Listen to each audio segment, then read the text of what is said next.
Hello all, welcome back to channel. आज हम पढ़ने वाले हैं कंक्रीट के बारे में। बिल्डिंग मटेरियल्स में कंक्रीट अगला टॉपिक जो थोड़ा बहुत डिस्कस कर चुके थे हम कल। तो कंक्रीट क्या है, बेसिकली कैसे बनाते हैं concrete.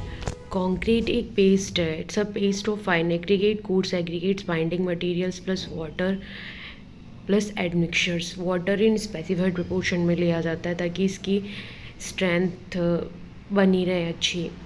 1 metre cube of bed concrete prepare करने के लिए 1.5 metre cube of dry mixture लेना पड़ता है। इन सब का जो हमने ऊपर मेंशन किया है, fine aggregate, coarse aggregates, binding material और एडमिक्सचर, वाटर इसमें बाद में ऐड करते हैं।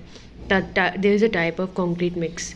अकॉर्डिंग टू स्ट्रेंथ हो सकता है, अकॉर्डिंग टू वोल्टेंसिटी, according to use of binding material, method of casting और basis of the perspective specifications.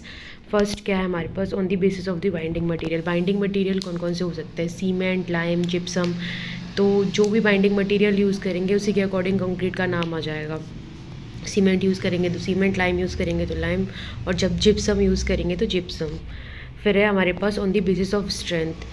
Low strength concrete है, मीडियम स्ट्रेंथ कंक्रीट है, हाई स्ट्रेंथ कंक्रीट है। मतलब strength is less than 20 Newton पर mm², तो लो। Medium 20 से 40 के बीच में, और 40 से ज़्यादा होगा तो हाई स्ट्रेंथ कंक्रीट हो जाएगा। On the basis of bulk density, extra light weight concrete, अगर बल्क डेंसिटी इसकी 500 किलोग्राम पर मीटर क्यूब से कम है तो वो लाइट वेट कंक्रीट में आएगी। एक्स्ट्रा लाइट वेट में लाइट वेट कंक्रीट 500 से 1800 के बीच में, एंड 1800 से 2500 के बीच में डेंस कंक्रीट, और वेरी हैवी कंक्रीट बनेगी 2500 किलोग्राम पर मीटर क्यूब उसकी डेंसिटी होगी तो। फिर on the basis of method of casting, पहले से ही कास्टिंग प्री कास्ट हो चुकी है वो, या फिर साइड पर ही डिज़ाइन किया जाता है, बनाई जाती है कंक्रीट, तो उसे कास्ट इन सितु कहते हैं। फिर है हमारे पास on the basis of perspective specifications, grade of concrete mix mention कर रखा है। Grade of concrete M mix को रिप्रेजेंट करता है, 5 स्ट्रेंथ को रिप्रेजेंट करता है, इसमें नंबर स्ट्रेंथ को रिप्रेजेंट करता है, और एम मिक्स को रिप्रेजेंट करता है। तो ग्रेड ऑफ कंक्रीट एम है, एम 10, एम 15, 20, 25 है, तो मिक्स ऑफ प्रोपोर्शन लेंगे 1:5:10, 1:3:6, 10 के लिए, 1:2:4, 15 के लिए, 1:1.5:3 और 1:1:2। इसमें सबसे आसान तरीका है इसको याद करने का, 1:1:1 लिख लीजिए, फिर 25 से 1, फिर आगे 1.5, 2, 3 और 5, ठीक है। अब इसमें क्या करते जाएंगे, जो फर्स्ट नंबर अपन ने लिखा है उस पर 2 का मल्टीप्लाई करते जाएंगे। 2 का मल्टीप्लाई करके देखो 2 आ जाएगा।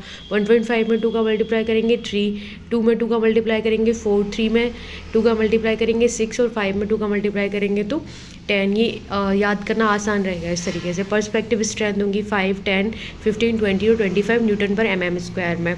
As per IS 456, use of nominal mix is restricted up to M20 and above is, मतलब नॉमिनल मिक्स तो M20 तक ही है, और डिज़ाइन मिक्स करना है तो M20 से ज़्यादा जो होंगे उसे डिज़ाइन मिक्स, जब डिज़ाइन मिक्स किया बनाया जाता है तो उसमें यूज़ लिए जाएंगे M20 से ऊपर। Manufacturing of concrete, it is being carried out in the following sequence of operation. First है बैचिंग। बैचिंग क्या होता है, बैचिंग वो प्रोसेस है, process of measuring the ingredient required for the preparation of concrete is termed as batching. मतलब कौन कौन सी ingredients लेते हैं अपन ने शुरू में पढ़ा है ना, fine aggregate, binding material, coarse aggregate, water, admixture, इनको एक स्पेसिफाइड प्रोपोर्शन में लेना ही बैचिंग कहलाती है। फिर ये 2 तरह से हो सकता है, वेट बैचिंग और वॉल्यूम बैचिंग। वॉल्यूम बैचिंग आज हम यूज़ में नहीं लेते हैं। वॉल्यूम बैचिंग बहुत माइन्यूट से वर्क्स के लिए यूज़ में लिया जाता है, इसे अवॉइड किया जाता है क्योंकि as correction due to buckling it be applied in this case. Correction due to buckling भी इसमें आता है, तो बकलिंग को अवॉइड करने के लिए हम ये नहीं यूज़ करते हैं।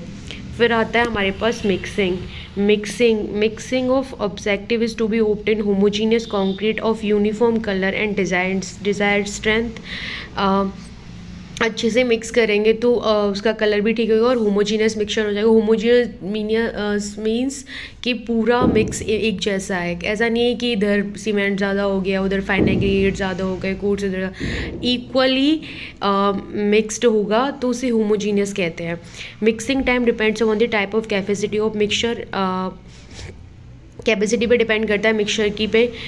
IS 456 ने से 2 मिनट्स बताया है। अगर ये 2 मिनट्स से ज़्यादा है और 2 मिनट से कम है तो दोनों ही केसेस में हमें पुअर कंक्रीट प्राप्त होगी।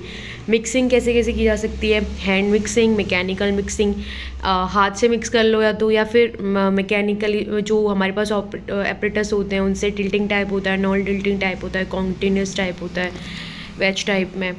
फिर इसके बाद में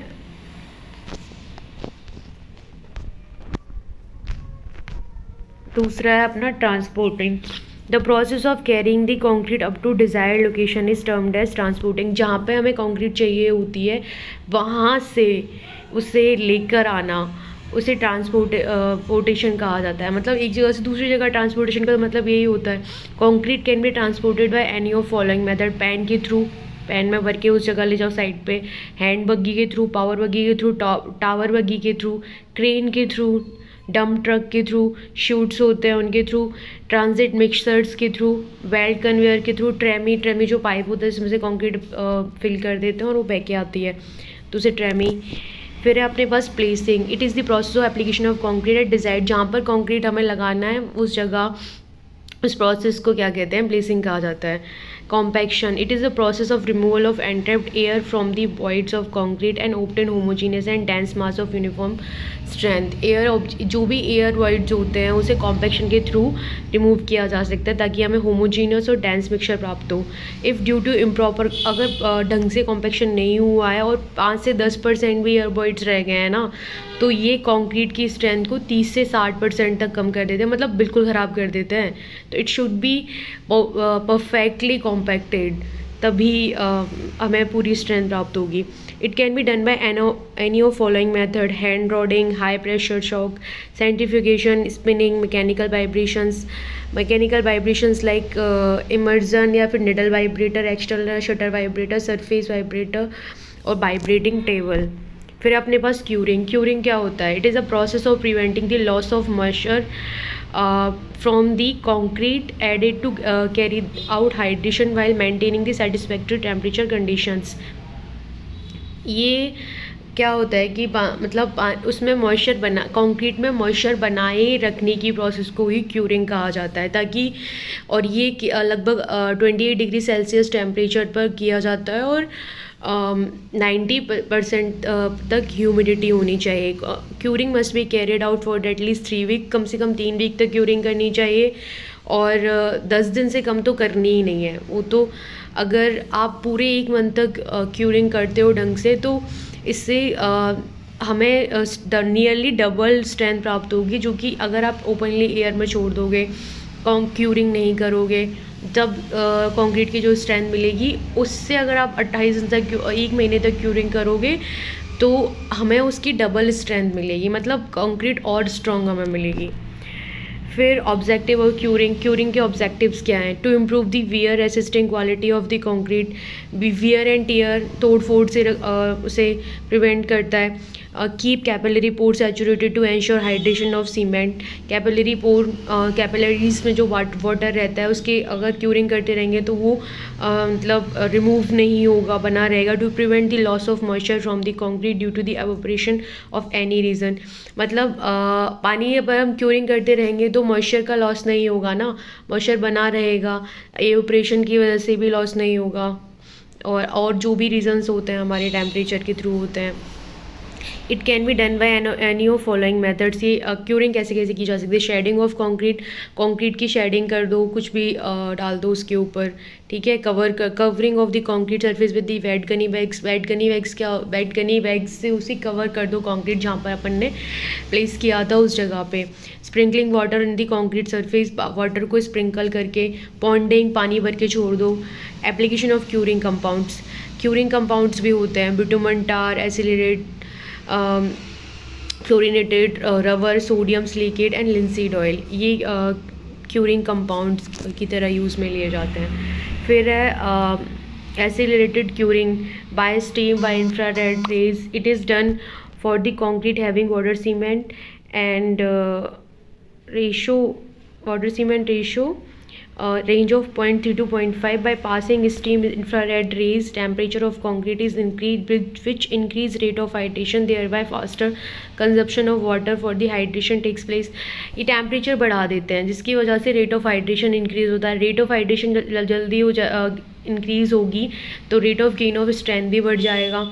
और ये अल्टीमेट स्ट्रेंथ जो हमें मिलती है कंक्रीट की उसे अफेक्ट नहीं करता है. बस हमें जो वो अर्ली स्ट्रेंथ मिल जाती है जो हमें 28 दिन में मिलने वाली थी, वो स्टीम और इंफ्रारेड रेज की क्यूरिंग की वजह से जल्दी मिल जाती है. ठीक है, एडवांटेज तो यही है. इसके डिसएडवांटेज क्या है? ये शेयर कंक्रीट की स्ट्रेंथ शेयर में कम कर देता है. फिर है इसके बाद में फिनिशिंग क्या होता है? It is defined as the process of levelling smoothening the top surface of the freshly placed concrete achieve desired appearance. अपन जब कंक्रीट प्लेस करते हैं ना तो उसकी सरफेस को स्मूथ और लेवल कर देते हैं. लेवल करना ही फिनिशिंग कहलाता है. ये होता है स्क्रीडिंग के थ्रू, फ्लोटिंग और ट्रॉल जो अपने पास होता है उसके थ्रू भी कर सकते हैं. Thanks for watching guys. It's like something about concrete. It's not complete yet, but yeah, I will upload it tomorrow or evening. Rest of concrete.